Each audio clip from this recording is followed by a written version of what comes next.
Accident case இல்லை, நம்ம அவசரமாட்டு கொல்லைக்கு போனேன். கொல்லைக்கு அங்கே நல்ல வேலை கொல்லைக்கு விடியாக 3 மணிக்கு நான் சொல்லலை அப்பா நம்ம நாட்டை பாதுகாக்கிறது, நம்ம நாட்டை பாதுகாக்கிறது சாதாரண போலீஸுக்காரனுக்கோ எல்லாருக்கும் அவனோட மட்டும் இல்லை இருக்குது, ஒவ்வொரு இந்திய குடிமகனுக்கே இருக்கு. அதில் ஒருத்தர் நான் உனக்கு நீ எழுதுன இப்போ அதை கலைக்கணுமா சொல்லுங்க. விடுதலை புலி ஐட்டங்களில் வார மாதிரிக்கு இந்த ஜீப்புகள் ஐட்டங்களில் வாரம் இதை நான் 2 நாள் நோட் பண்ணேன். எதனால எங்கே போனேன்னா அதுக்கும் நம்ம நியாயமான பதில் சொல்லணும். எங்கே இந்தியாவில் வர்றது நீ என்ன அவசியமாக பார்க்க போனேன்னு கேட்டால் அவசியம் இல்லை. என்ன அவசியமாக அங்கே போனா அந்த வழியை நீ போயிருக்கணும்ல. ஆமாம், எதுக்கு போனோம் அவங்க கேட்பான் இல்லையா, வச்சே கேட்பான் இல்லையா, கேஸ் நடக்கும் கத்திரிக்கா போனோம்ல அங்கே போன அவசியம் சொல்லி நீ பக்குவா போனேன்னா இறங்க மாட்டோமா ஆருக்கு ஆருக்கு இறங்காருக்கு யாருக்கு எனக்கு ஆமாம் என்னத்துக்கு சரியான பதில் சொல்லுவோம். நான் அதான் சொல்லுவேன் அந்த மக்களுக்கு ஆக்சிடென்ட் கேட்கணும். அது அது இது ஆஸ்பத்திரி வேலை பார்த்தோம். ஆம்புலன்ஸ் வழியாக வந்தோடனே நான் இருக்க போய் பார்த்துருக்காரு கூட அவன் பைக் வச்சு பண்ணேன்.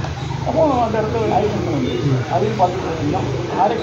ஆரோக்கியபுரம் வழியிலிருந்து இன்னொரு ஏறி பாட்டுக்குளம் வழியாக ஆரோக்கியபுரம் வழியாக ஆரோக்கியபுரம் கடல் வழியாக பாட்டுக்குளம் திருநெல்வேலி ரோடு வந்து ஏறி பாட்டுக்குளம் வடக்கு சைடு வழியாக நரிக்குளம் ஊர் வழியாக வந்து புத்தநாட்டு கால்வாய் வழியாக வந்து கண்டிச்சுப்புறம் தெற்கு சைடோட வந்து முகாம்பை நான் பார்த்தேன். புத்தனார் என்னது புத்தனார் புத்தனார் ஆமாம் ஆமாம் புத்தனார் குளம் ஆறு புத்தனார் ஆறு புத்தனார் ஆறு என்ன அப்படி ஒரு எழுதி கொடுத்தோம்னா அது வந்து நியாயமான படிக்க இருக்கும். அப்படி இவ்வளோ பண்ணி 3 மணிக்கு என்ன அங்கே போனோம்னு நினைக்க அதுக்கு வேறு மாதிரி இல்லை. கடலில் இருந்து ஒரு படகு வந்து பார்த்தேன். நேரே வந்து வீடு போட்டு ஏறி மணல் வழியாட்டு ஏறி மேலே வந்து இந்த வழியாக வந்து பார்த்தேன். கடல் வழியாட்டு ஒரு படகு வந்து பார்த்தேன். கடல் வழியாக வந்து நேரே மணல் மேட்டை ஏறி மணல்மேடு படகாட்டு வந்து காராட்டு மாதிரி வந்து பார்த்தேன்.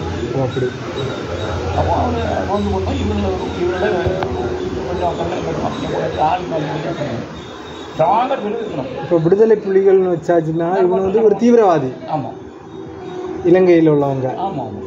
அப்போ அங்கே உள்ளவங்களும் இங்கே உள்ளவங்களும் தொடர்பு இருக்குன்னு ஒரு நமக்கும் இருக்கும். நம்ம கன்னியாகுமரிக்கும் இலங்கைக்கு 22 கிலோமீட்டர் தான்.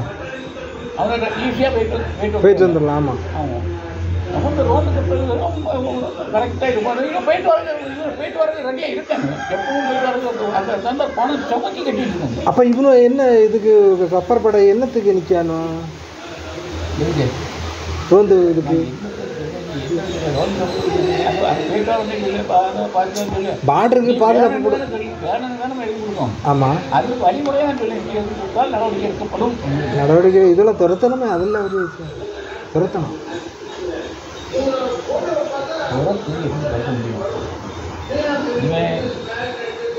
தரத்தில் பாதுகாப்பு ஆட்சிக்கு இவரை வெளியே போட்டுன்னா காங்கிரஸ்காரன் ஏன் அவனை போட்டு ஆமாம் அதான் அந்த நெக்கி பயிலுவா அவங்களுக்கு ஆட்சியில் வந்து நெக்கி பயிலுவா அதான் அவங்களுக்கு வரவேற்பு என்ன காரியம் என்ன இலக்கிற உள்ள மக்களுக்கு பார்த்துட்டு முன்னோர்கள் ஆட்கள் எந்தெந்த ஊரில் உள்ள ஆளுநர் வந்தது குழு உபயோகிக்கலை. ஒன்றும் வேண்டாம். இப்போ பாகிஸ்தானில் பார்த்தீங்களா அவ்வளோ வெளியில் தெரியலான்னா மாப்பிள்ளை எங்கே இருக்கேன் நான் எப்படி போவேன்னா அவன் போவேல. அப்போ இந்தியா வந்து ஒரு என்னது சத்திரம்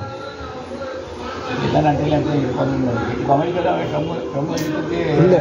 நான் அரபு கண்ட்ரி எல்லாம் நான் போனதுனால நான் சொல்லுவேன் அங்கே எல்லாம் ஸ்ட்ரிக்ட்டு. எவனா பாடுறதான்னா சுடு, அவன் எவனா இருந்துட்டு போட்டோம். அவங்க பிரதமர்கள் மகனாக இருக்கட்டும் இல்லை எந்த தோப்பனாக இருக்கட்டும் போனாங்கன்னா சுடு, அவ்வளோதான். அது கண்டு பயந்து போக மாட்டாங்கல்ல. இங்கே என்ன அப்படி இல்லை இல்லை. அவன் வயசு கிளம்ப வயசுலாம் தாண்டி முதன்மை வயசில் தேர்ந்தெடுத்தான்.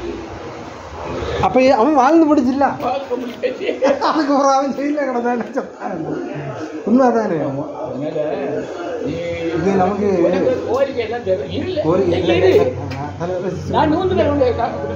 நான் சுருக்கமாக சொல்லல. என்னன்னா நம்ம பழைய காலத்தில் ஆட்கள் ஒரு சில தப்பு தவறுகள் பண்ணி காக்காமடி போயிருக்கலாம். நம்ம இருக்கிற சந்ததிக்காக நாட்டை வந்து அடுத்த சந்ததிகளுக்கு நாட்டை வந்து பாதுகாப்பாட்டு கொடுத்துட்டு போகணும். ஆனால் சாமியோட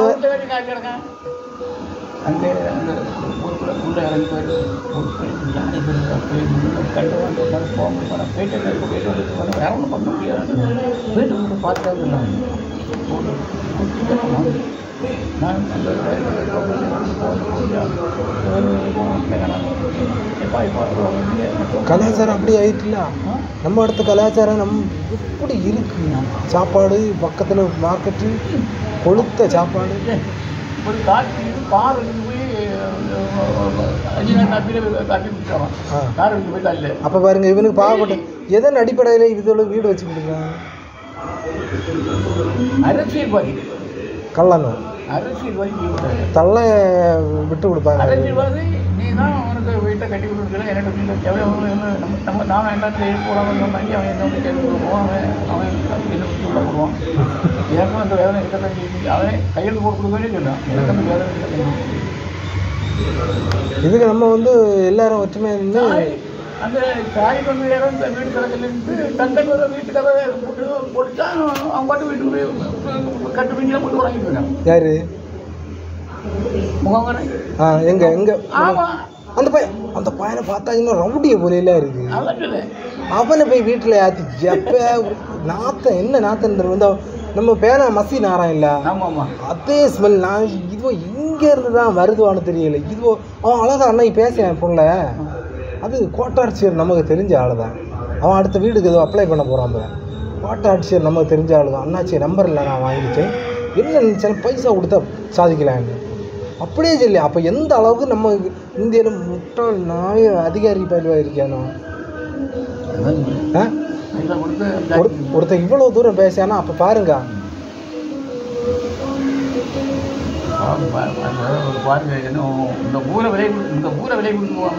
நான் பெய்யாச்சுல பெருமாள்புரத்தில் பாதி அவனோட ஏரியா.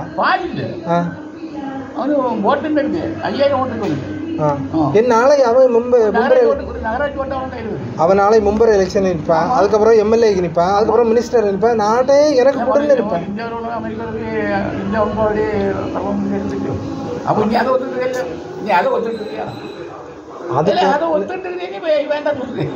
ஆனால் என்ன பொறுத்தளவில் இருக்கட்டும், ஆனால் என்ன பொறுத்தளவில் ஒரு நாட்டில் போய் வேலைக்கு போகிறது வேற.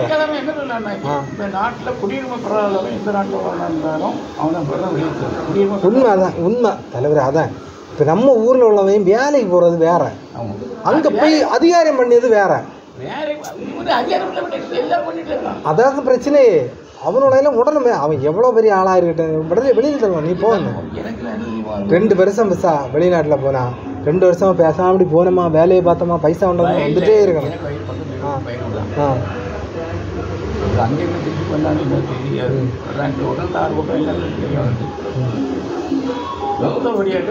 திருச்சி முறை வந்து தெரியாது. ஆனால் நாங்கள் பார்த்து செய்துட்டு வருவேன், அதை பார்த்துட்டு செய்ய மாட்டோம். நம்ம நாளைக்கு நெல் நினைக்கணுமே. ஆமாம், அப்படியா? யார் இலங்கையில் உள்ளவன்? இலங்கையில் உள்ளவன் தானே? ஆமாம், பாருங்க என்னை நினைக்க போகிறோம், இந்த நாள் நினைக்கணும் அப்படின்னு சொல்லுவோம். சரி, அப்போ நம்ம தான் சேர்ந்த செயலோடு நம்ம நினைச்சோம். இன்னொரு வந்தேறியவனுக்கு இதை வந்து நம்ம கேட்க வேண்டியது இருக்கு. அதாவது கேட்க வேண்டியதுன்னா அந்த செயல் உள்ளவங்க அதை பாட்டு மட்டும் பயிராட்டம் 4 பேர் வச்சுருக்கான். அப்போ அவரு போட்டு நல்ல அவன் எந்த பயிர் போடணும் அதுதான் அடிச்சதை நம்ம போட்டு போட்டு நமக்கு வேண்டாம். அப்போ இன்னும் கிடைக்கிற நம்ம நாட்டு வர அவன் நாட்டு பயிர் போடணும். என்னன்னு கேட்டாங்க, நான் அன்னைக்கு நினைக்கிறதா இருந்தேன், ஏதோ வந்து அன்னைக்கு மாறி நினைக்கிற மாதிரி 2 நாள் கழிச்சா வந்தேன். இவருக்கு வித்தல நமக்கு திங்கட்டும் இல்லையா, எந்த கணக்கு கொண்டு வந்து டக்குன்னு நான் இதை வச்சு கரெக்டாக கரெக்ட் போட்டு எனக்கு கணக்கில் 10 கொஞ்சம் கொஞ்சம் எனக்கு 10 விளைஞ்சிருக்கு. அவனுக்கு அப்போ தான் கல்வி வச்சுக்கலாம். ரெண்டாவது இல்லை, நான் நேரம் நான் போகிறேன். என்ன நேரம் இந்த பயிலுவா மிகப்பெரிய கிரிமினல் தீவிரவாதி. ஆமாம், அது தெரியுமா உங்களுக்கு? நம்ம எல்லாம் எப்படிமா இப்படி தான் நினைப்பானோ, அப்பாவை போவே நினைப்பானோ, ஒன்றும் தெரியாத போல எப்பேற்பட்ட கிருமியான அவங்க மூஞ்ச பார்த்தாது. ஆமாம் ஆனால் முடிச்சு போட முடியாது. இருந்ததுன்னா நம்ம சந்ததிகளை வந்து ஒரு வழியாக்கி முடிச்சுக்கணும். ஆனால் இதில் 5 வருஷம் இல்லைக்கா சம்பளம் குடிச்சா கூட என்ன அவ்வளோதான். இந்த நாயெல்லாம் கூட நான் இல்லையானா இங்கே எல்லாம் வந்த டைமில் இதோடவே வேலை அடித்து விரட்டிங்கன்னா இன்னைக்கு 1 10 ஆகிருக்காது. இப்போ 1 10 ஆச்சு, 10 3 ஆச்சு, 3 ஆயிரம் விரட்டிக்கலாமா என்னத்துக்குங்க? அங்கே வேலை லட்சக்கணக்கில் நடந்துட்டு இருக்கு. பணம் இல்லாததா முன்னாலே அவ்வளோ டயத்துக்கு போட்டு எடுத்தாங்க சொல்லலாம். நாங்கள் புது வீடு நம்பி இருந்தோம். இருந்த வீட்டிலே நாங்கள் அழகாக வச்சுருந்தோம். இருந்த வீட்டில் அப்போ கொடுத்தது போதாது. ஒரே குடும்பத்தில் உள்ள அவ்வளோ இருக்கும். ஒரு கோட்டை வீடு, இப்போ ஸ்லோவாக வீடு, திருநெல்வேலியில் கொடுத்த வீடு. இந்த சைக்கிள் கொடுத்தாலே அவங்க பரவாயில்ல. அதுதான் அந்த அதில் 3 வாடகை இருந்தாலே அவ்வளோ இல்லாமல் அந்த வீட்டில் இருந்தது. இடிக்கிறதுல அங்கே பழைய வீடு எல்லாம் அடிச்சாச்சா? அந்த பழைய வீடு அவ்வளோ அதை இடிச்சு யாரும் முடியுது? அது மண்ணை ஆடி தர முடியல. இல்லை அப்படியா? இதுகளுக்கு சிலதோ 2 வீடு இப்படியும் கொடுக்க நமக்கு வந்து 4 வீடு 3 வீடு கொடுத்துருக்கான். ஒரு குடும்பத்துக்கு 4 அப்போதான் கொடுத்துருக்காங்க. ஒரு குடும்பத்துக்கு ஒரு வீடு ஏற்பட்டாலும் அது நாங்கள் பாருங்க. அப்போ இங்கெல்லாம் இருக்கேன்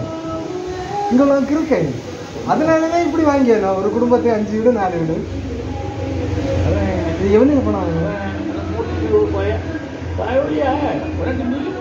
உனக்கு வெளியில் ஒரு அட்ரஸை கொடுத்தா கொஞ்சம் இடத்துல போயிட்டு உலகத்தில் உள்ள அட்ரஸ் அவ்வளோவும் அந்த பையன் கையில் இருக்கு. அவ்வளோ வளைஞ்சிருந்துச்சு. நாங்கள் ஒரு கையில் கொஞ்சம் எங்கள் விலை விரும்ப தவிர மேலே கொஞ்சம் காண்ட்டை போட்டோம். தள்ளி ஃபோன் பண்ணி எப்படியோ ஃபோன் பண்ணி போயிட்டு இருந்தது. இப்போ இன்னும் நீங்கள் காண்ட்டு போட்டு கேட்டு போட்டியா பிள்ளைக்கு போகிற படி அதுதான் இறக்கும் போது தொழில் மழை வளர்ந்து போடும். இல்லை அங்கே கம்ப்ளைண்ட் வந்து தொலைக்காட்சியிலேருந்து கம்ப்ளைண்ட் வந்து கொடுத்துங்க. நீங்கள் வேலை பண்ணுறீங்க காண்ட்டு எல்லாரும் போட்டு நிரப்பில்லை. வேறு பண்ண வந்து சரி கிடக்கு போட்டு வந்தோம். அது அப்படியே தான் நம்ம ஊர் மக்களுக்கு இப்போ அந்த பாலத்திலேயே அவனுக்கு வேண்டிய அளவு வெட்டு பண்ணி பார்த்துருக்கான். எங்கள் தம்பியும் முட்டி பார்த்தான். அது தலைவர் தாசில்தார் எனக்கு தெரிஞ்சு பையன் அவர் என் தான். அப்போ என் தம்பி ஒரு நாள் போய் நல்லா முட்டி பார்த்துருக்கான். அங்கே முன்னாடி பாதத்தாருக்கு அந்த மாதிரி கொடுக்க இல்லை. அப்போ விவசாயம் வைக்கணும் போகிறீங்க பாதை வேணும் இல்லையா? வேணும்னா கேளுங்க. அந்த மேலே எழுதுங்க. அவங்க சொல்லிட்டு எங்கே பொண்ணும் இல்லை, அது தர முடியாது, பாதை தர முடியாது, வீடு தாங்க கட்டிட்டு இருக்கு அப்படின்ட்டான். எங்கள் தம்பி கண்ணன் கேட்டவர் உங்களுக்கு அங்கே பாதை போட்டிருக்கோம். நீங்கள் பேசுகிற மாதிரி பேசினா பாதை இருக்காது. நீங்கள் கண்ணை பண்ண தான் இருக்குது. என்ன கண்ணை பண்ண உங்களுக்கு அண்ணன் தானே அவங்க மாதிரி என் தம்பி வந்து ராஜ்யத்தார் எனக்கு தெரிஞ்ச முடிச்சு எத்தமாவது வரணும். அவன் நம்ம பையன் தான். நான் யாருக்கும் சொல்லியிருந்தேனே நீ எந்த வீட்டு நான் இன்னும் யாரும் கேட்டேன் பார்த்து அவன் எப்படி கேட்டேன் அப்படியே கேட்டேன். நானே எல்லாம் சொல்லிட்டு இருந்தேங்க அப்படின்னு. இல்லை அண்ணன் மாதிரி வந்து அண்ணன் மாறி இல்லை அண்ணனை தெரியும்னு சொல்லிட்டு அண்ணன் மாறி அண்ணன் இவன் பெத்த பையன் இவன் எனக்கு எங்கள் அண்ணன் சொல்லிட்டு நான் சொன்னேன் கண்ணை பண்ணேன்னு சொல்லிட்டு சொல்லிடுவான். ஆமாம் அப்போ சொன்னான் தெரியும்ண்ணா நீங்கள் அங்கே போய் ஒன்றும் சொல்லாண்டாம் சரி 2 முறை திருப்பி நான் போனேன். ஏன்னா கண்டித்து நான் ஒரு மாதிரி பேசிட்டான்னு பார்த்துங்க. எனக்கு ஒரு மாதிரி பாதையில் போங்கன்ட்டு அதுக்குள்ள ஆள் இல்லை மாதிரி உங்கள் பேர சொன்னேன். கண்ணப்பண்ண அண்ணன் தான் பேர். அவருக்கு பேசி நீங்கள் ரொம்ப வித்தியாசமாக இருக்கு, அது தெரியல இல்லை அப்படின்னு சொல்லிட்டு பாதையில் நின்றேன். அவர் இந்த அவர் ரொம்ப டம்பராக இருக்குது. உங்கள் பேர் சொன்னா மாதிரியே போனது என்ன இருந்தேன். என்ன இப்போ என்ன நீங்கள் டிபார்ட்மெண்ட்டில் இருக்கப்பட்டாலும் அனுபவத்துக்கு போகணுங்க பொறுத்தது என்னுடைய அபிப்பிராயம். அது பாதை எடுத்துமே போட்டு விட்டு போடுங்க. மாதிரி பாதை போட்டு வர்றது கேட்டுக்கிட்டேன். நான் கேட்டேன் இந்த பாதை நேற்று உடனே மண்ணை அடிச்சு கட்டடம் போட்டு இதுடே நான் நேராச்சு நேராச்சு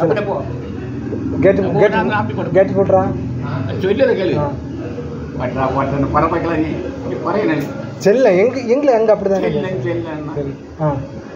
மேலே இவங்களையும் போட்டு வர சரி சரி சரி சரி செல்லாம்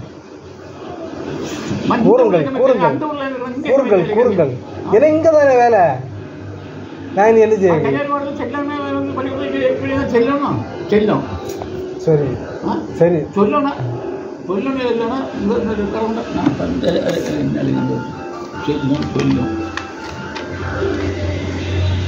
வாடகை கொடுத்தவர் கொடுத்தவர்